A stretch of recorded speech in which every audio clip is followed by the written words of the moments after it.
Credit দিতে হয় তাহলে আপনাকে প্রথম থেকে শেরে বাংলা থেকে শুরু করে হোসেন শহীদ সোহরাওয়ার্দী থেকে শুরু করে মৌলানা ভাসানী থেকে শুরু করে শেখ সাহেবকেও আপনি দিতে পারেন।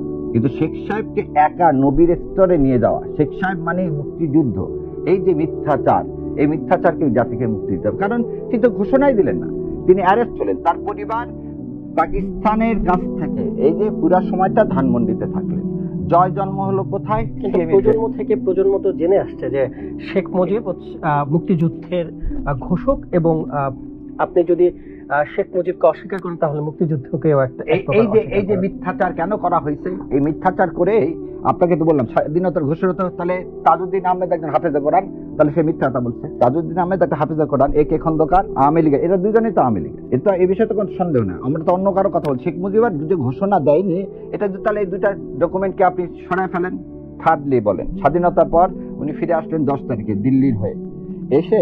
আচ্ছা, আপনাকে তার আগে দেখেন তিনি যে এই দেশকে ইন্ডিয়ার হাতে তুলে দিতে চাইছেন ফণীভূষণ মজুমদারের সাথে 66 সালে, যে আপনার বেশি এই বইয়ের নাম বলে দিচ্ছে, বইয়ের নাম হচ্ছে আপনি এই বুধবার 24শে সেপ্টেম্বর 2014 বাংলাদেশ প্রতিদিন, এটা আপনাদেরই বোধ হয়। আমি কালের কণ্ঠে যখন আসছি, বাংলাদেশ প্রতিদিন আপনারাই ছাপান, সেখানে লেখা আছে মুজিব ইন্দিরা প্রথম বৈঠক নাথবাবু ও তারাদার বাড়িতে। তারাদা হচ্ছে সঞ্জয়ের ক্লোজ ফ্রেন্ড, তার বাড়ি ছিল সাউথহ্যাম্পটনে, লন্ডনে। তা আপনারা যদি এটাকে ডিজাউন করেন তাহলে আপনারা পত্রিকায় দিবেন যে ডিজাউন করলাম, শেখ মুজিবুর রহমান পূর্ব পাকিস্তানকে ভাগ করার জন্য কোনো কনস্পিরেসি সেদিন করেনি। যে তখন তো ওই রাজাকারের তালিকে সবচেয়ে বেশি আওয়ামী লীগের লোক ছিল যাতে বিচার করে, ইনক্লুডিং শেখ সাহেবের নিজের চাচা।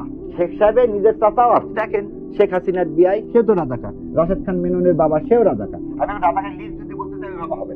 কথা হচ্ছে যে একটা বিচারটা কি করছে, যারা মানবাধিকার করছে তাদের বিচার করছেন। ভাই যে কথা বলতেছে, যাদেরকে বিচার করিনি, আমি যদি আপনাকে বলি যে আপনি 71 সালে এটা ঘটাচ্ছেন, যতক্ষণ বিচার না হবে ততক্ষণ আপনাকে এটা বলতে পারি আমি।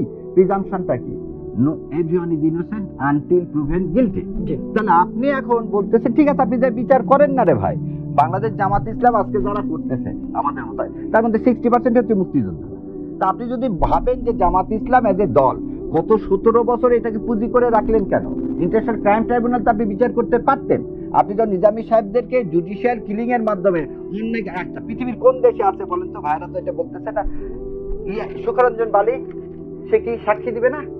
আপনি তাকে তুলে নিয়ে গেলেন এবং তাকে ইন্ডিয়া পাওয়া গেল কিভাবে ভাই? আপনারা যে বলেন 71 সালে যে শেখ মুজিব এটাকে করদ্রাস্ত্র করেনি, তাকে দেখেন আজকে এই গতকালকে এই একটা বই আসছে, the story of unfinished revolution, Joydeep Majumdar আর দীপ হালদার, সেটা লিখছে গিয়ে সেটা ইন্ডিয়ান গার্ডিয়ানে প্রকাশ হয়েছে। সেটাতে তারা বলতেছে দুপুর 1:15টার সময় ইন্ডিয়া থেকে ফোন আসার পরে শেখ হাসিনা রাজি হলো ইন্ডিয়াতে চলে যাওয়া। তার মানে ইন্ডিয়ার কোনো ইশারা ছাড়া শেখ হাসিনা কোনো কাজ করতো না।